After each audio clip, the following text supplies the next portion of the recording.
देखिए, supreme court अगर कुछ युवाओं के हित में कर रही है तो हम वेलकम करते हैं ऐसे ऑर्डर्स को या जजमेंट्स को।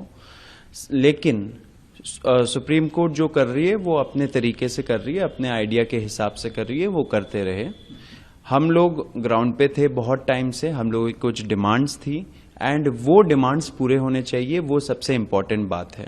हमारा जो एक जो की डिमांड था वो था कि एफआईआर सारे विड्रॉ होंगे सारे प्रोटेस्टर्स के खिलाफ एंड फ्यूचर में भी कोई ऐसे एक्शन, रिटेलिएटरी मेजर, कोई भी एक्शन सरकार नहीं लेगी किसी भी प्रोटेस्टर के खिलाफ। अगर एंड ये लिखित में जो रिटर्न गारंटी होना चाहिए वो आ जाना चाहिए आज तक, मतलब कि ट्यूसडे तक आ जाना चाहिए। तो जितने भी सारे डिटेनीज थे, अरेस्टीज थे, उन सबको फ्री करना चाहिए, ये हमारा एक मुख्य डिमांड था। अब अगर उस पे हम लोगों ने ये नहीं बोला कि कोई माइनर है तो तभी आप उसको रिलीज करिए, या किसी के ऊपर पहले से एफआईआर है तो उनको मत रिलीज करिए, ये सब हमारा कोई डिमांड नहीं था।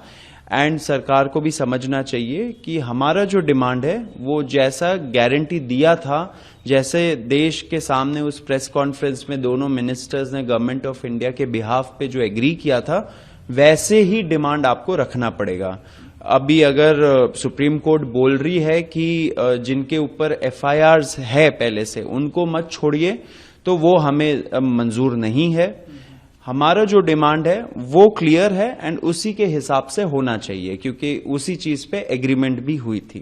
क्योंकि आपने अभी मेंशन किया कि आज ट्यूसडे तक वो आ जाना चाहिए था, जो बातचीत वाला था, तो अभी उसमें कुछ वेट आप कर रहे हैं या एक्सपेक्ट कर रहे हैं कि आज आ ही जाएगा, और उसको लेकर थोड़ा सा? देखिए, कल हमें बहुत सारे पैनिक रिपोर्ट्स मिल रहे थे, स्पेशली बिहार से, कि बहुत सारे बच्चों को डिटेन किया जा रहा है, अरेस्ट किया जा रहा है, जेल भेजा जा रहा है। तो इसके वजह से हमें लगा कि शायद सरकार अपने गारंटीज पे अमल नहीं करेगी। इससे हम लोगों ने कल शाम को एक प्रेस कॉन्फ्रेंस भी किया एंड उसमें हमने ऐलान किया कि अगर सरकार अपना जो उन्होंने जबान दिया है वो नहीं रखती है तो हम फोर्स हो जाएंगे फिर से एक बड़ा प्रोटेस्ट कॉल करने का दिल्ली में। तो फिर क्या हुआ कि कुछ घंटे बाद सरकार के जो रिप्रेजेंटेटिव्स है उन्होंने रीच आउट किया, उन्होंने बोला कि बातचीत करनी है, तो हम मिले, रात 10 बजे मिले, 1 बजे तक वो मीटिंग चली एंड उसमें यही डिसाइड हो रहा था कि कैसे रिलीज होंगे, कौन कौन गवर्नमेंट्स ऐसे गारंटी, रिटर्न गारंटी वो लोग नोटिफिकेशन निकालेंगे।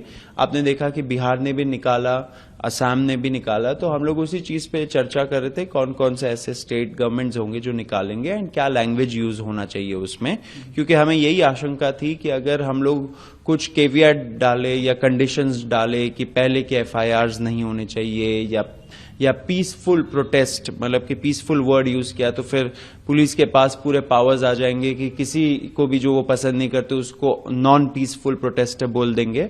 तो हमने बोला कि सारे प्रोटेस्टर्स जो भी इस मूवमेंट में जुड़े थे उनके खिलाफ कोई एफआईआर नहीं होना चाहिए, एफआईआर विड्रॉ होने चाहिए, फ्यूचर में भी कोई एक्शन नहीं होना चाहिए।